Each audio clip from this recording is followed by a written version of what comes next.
Hello friends, स्वागत है आपका YouTube channel India Dheeraj Singh में।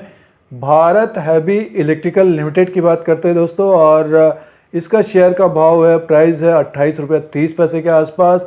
Q2 का रिजल्ट आ रहा है, कुछ टेक्निकल भी देखेंगे, कुछ पॉइंट्स की भी बात करेंगे, फाइनेंशियल रिकॉर्ड किस तरह के रहे हैं उसकी बात करेंगे।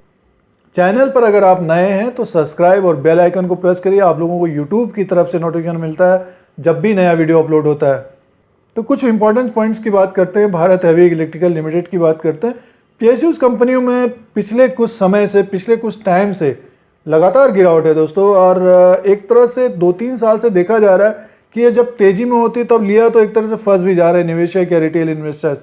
पहले ये था कि डिविडेंड या फिर तेजी होगी आने वाले दिनों में तो उस तरह से फ़ायदा रहता था, बट पिछले 2 साल से एक तरह से पीएसयूज कंपनियों में अच्छा रिस्पांस नहीं मिला है। एक तरह से निवेशकों को मायूसी हाल लगी है। डिविडेंड भी कमी है, आप देख रहे हैं एनटीपीसी देखिए 80 रुपीज़ के आसपास है, बीएचएल 28 रुपये के आसपास है, गेल देखिए 87 रुपीज़ के आसपास है। अब ये खबर आ रही है कि बाईबैक की घोषणा हो सकती है 8 कंपनियों में, तो उसकी वजह से ये ऊपर की तरफ जाते हुए दिख सकते हैं। मेन कारण ये कि डिस इन्वेस्टमेंट की जब भी खबर आती है तो इन शेयरों में कुछ तेजी होती है, उसके बाद गिर जाते हैं। जब मार्केट गिरता है तो इनमें और भी गिरावट आ जाती है। तो ये एक मेन कारण ये है दोस्तों। और जो भी निवेश कर रहे हैं, जैसे बीएचएल है 28 रुपीज़ के आसपास चल, और जैसे कि इसका रिजल्ट आया था तो पिछली बार का जो क्वार्टर का रिजल्ट था 1990 करोड़ का सेल्स था। अब 5000 करोड़ रुपये इसका सेल्स रहता था, तो वो कोविड की वजह से आधा हो गया। एक तरह से पिछले क्वार्टर में भी नुकसान था और इस क्वार्टर जो था 897 करोड़ नुकसान था। तो एक वजह ये भी, गिरने का वजह ये भी रही। और 2 बार इसने 44 तक गया था, ये कोशिश कर रहा था कि 50 रुपीज़ या 47 रुपीज़ तक गया जाएगा जो ऊपर के लेवल में फंसे हुए, फिर ये इसमें गिरावट है 28 रुपीज़ तक आ गया। अगर ये 26 रुपीज़ को अगर ये होल्ड नहीं करेगा तो हो सकता है और भी गिरावट हो। कह रहा है पिछले कुछ समय से जब भी निफ्टी में गिरावट होती है तो पीएसयूज कंपनियों में सबसे ज़्यादा गिरावट होती है। आप नोट करिए, हमेशा पीएसयूज कंपनियों में बहुत तेज़ी से गिरावट होती है। एक जंप आएगा उसके बाद फिर गिर जाते हैं। तो निवेश करने से पहले कुछ इस तरह के पॉइंट्स को देखना चाहिए। तो बाईबैक की एक न्यूज़ है, अब नेक्स्ट 6 मंथ में तेज़ी की संभावना रहेगी, बट निफ्टी जो है 12,000 के आसपास चल रहा है। निफ्टी अगर जो है अपना हाई ब्रेक करेगा आने वाले दिनों में तो डेफिनेटली ये ऊपर की तरफ जाते हुए दिख सकते हैं। तो बीएचएल में 6 नवंबर 2020 को इसका फाइनेंशियल रिजल्ट आएगा, Q2 का रिजल्ट आएगा, थोड़ा सा ध्यान दीजिएगा। अगर उसमें इंप्रूवमेंट होता है डेफिनेटली ऊपर की तरफ जाता हुआ दिख सकता है। मार्केट कैप देखिए बीएचएल का क्या रह गया, 9,928 करोड़ का इस वक्त है। फेस वैल्यू 2 रुपीज़ का है, शेयर होल्डिंग है 63। इसमें स्टेक सेल की भी न्यूज़ है आने वाले दिनों में। बीपीसीएल का अभी तक नहीं हो पाया है, भारत पेट्रोलियम का नहीं हो पाया, अभी लोअर लेवल पे था तो उसमें बताने की कोशिश थी। अगर कोई निवेश अगर करना चाहता है थोड़ा सा ऊपर की तरफ तो है ही है, 5 से 10% ऊपर की तरफ है, तो आने वाले दिनों में बीएचएल में भी ऊपर की तरफ जाता हुआ दिख सकता है। जो भी कारोबार कर रहे हैं, जो भी इन्वेस्टमेंट कर रहे हैं, तो स्टॉप लॉस के द्वारा ही करने की कोशिश करनी चाहिए। लोअर लेवल पे भी अगर ले रहे हैं तो रिस्क के अनुसार ही इनमें इन्वेस्टमेंट करने की कोशिश। जैसे 1 लाख रुपया लगाना है तो 50,000 लगाइए, 50,000 लगाना है तो 25,000 लगाइए। जैसे 28 रुपीज़ में मिल रहा है अभी 32 रुपया जाने, 33 रुपया जाने में बहुत लोग सोच रहे हैं कब जाएगा। रिजल्ट में अच्छा परफॉर्मेंस देता है, डेफिनेटली ऊपर की तरफ जाता हुआ दिख सकता है। और जो पहले सपोर्ट थे अब वो रेजिस्टेंस बन जाएंगे। तो आइए टेक्निकल चार्ट देखते हैं, डेली कैंडल्स देखेंगे और मंथली कैंडल देखेंगे। दोस्तों ये भारत हैवी इलेक्ट्रिकल्स लिमिटेड का चार्ट लगा हुआ है, बीएचएल का चार्ट लगा हुआ है। इसे देखते हैं, काफ़ी गिरावट है एक तरह से। डेली में भी बेरिश है और वीकली में भी बेरिश है, और मंथली में तो काफ़ी समय से ये बेरिश बना हुआ है। ये कोशिश की थी इसने, लगभग 44 तक गया था ये जो गिरावट हुई थी पिछले कुछ महीनों में। तो काफ़ी लोगों ने लगभग 22-25 रुपये के आसपास से इसको पकड़ा था, तो एक अच्छा रिटर्न मिला था इसमें। बट फिर से ये एक तरह से 35 को होल्ड नहीं कर पाया। जो ये गिरावट आई थी वहाँ पे 35 को ये होल्ड नहीं कर पाया। उसका मेन कारण ये था कि इसका जो रिज़ल्ट था Q1 का, एक तरह से कोविड के वजह से भारी कमी आई थी।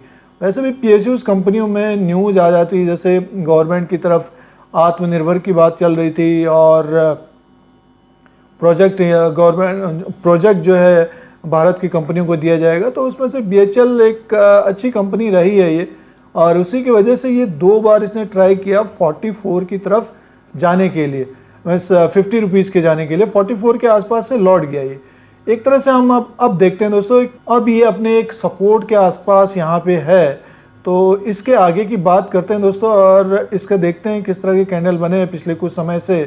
जैसे कि देखिए जब कुछ न्यूज़ आती है तो एक तरह से ग्रीन हो जाता है और उसके बाद फिर हल्की सी गिरावट आने लग जाती है। 28.35 के आसपास कारोबार कर रहा है ये आज, और 27.95 ओपन हुआ था, 28.50 हाई किया है, लो बनाया 27.95, और अभी ट्रेडिंग चल रही है, लाइव ट्रेडिंग चल रही है 28.30।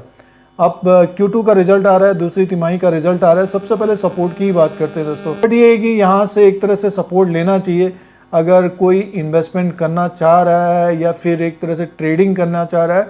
तो लगभग आप मान के चलिए कि 25 या 26 रुपीज़ का एक स्टॉप लॉस होना चाहिए इसमें।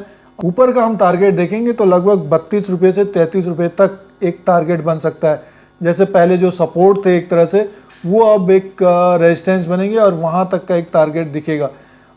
इस क्वार्टर में इम्प्रूवमेंट होना चाहिए, बट ये कि प्लस में मीन्स प्रॉफिट में कंपनी आती ही नहीं आती वो देखने वाली बात है। अगर प्रॉफिट में आती है तो डेफिनेटली एक तेज़ी होगी वो, फिर क्योंकि इसमें काफ़ी एक्टिव भी रहते हैं रिटेलर्स और काफ़ी पार्टिसिपेट भी करते हैं, और एक तरह से हम देखते हैं कि इसका जो फ्यूचर में ज़्यादातर बैन में ही रहता है ये।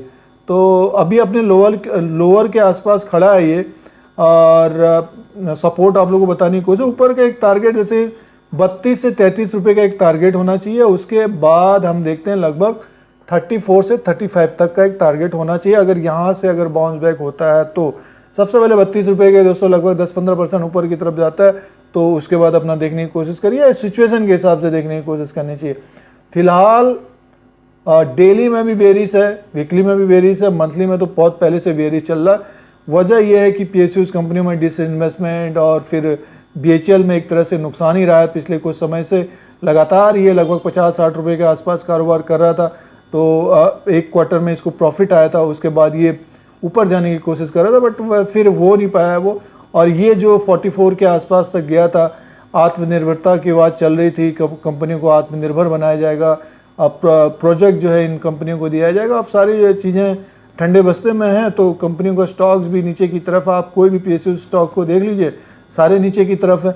अब जो खबर आ रही है वो खबर आ रही है कि इनमें बाईबैक हो सकता है। वैसे इसमें एक खबर ये है कि इसका स्टेक सेल हो सकता है, बट ये है कि साल भर हो गया, BPCL को अभी हो नहीं पाया उसका डिसइन्वेस्टमेंट।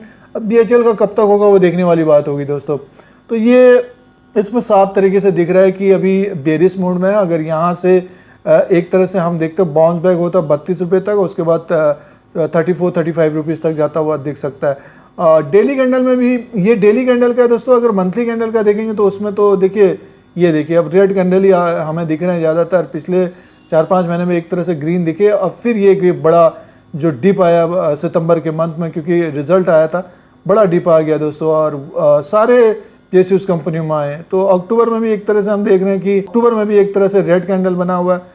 तो जो 30 रुपये के ऊपर अगर जाता है तो मान के चलिए 32 से 33 रुपये तक जाता हुआ दिख सकता है। अब इसमें रिलेटिव स्ट्रेंथ इंडेक्स को लगाते हैं, वो क्या दिखा रहा है उससे देखते हैं। देखिए ये तो एक तरह से यहाँ पे थोड़ा सा सेटल होने की कोशिश कर रहा है, और निफ्टी 12,000 के आसपास अपने हाई के आसपास, और PSU स्टॉक जो है डाउन में डाउन आते जा रहे हैं। तो अब ये गवर्नमेंट की कंपनियां हैं, तो गवर्नमेंट अब किस तरह से उभारती हैं और किस तरह से इनको प्रोजेक्ट मिलता है, तो वो देखने वाली बात होगी।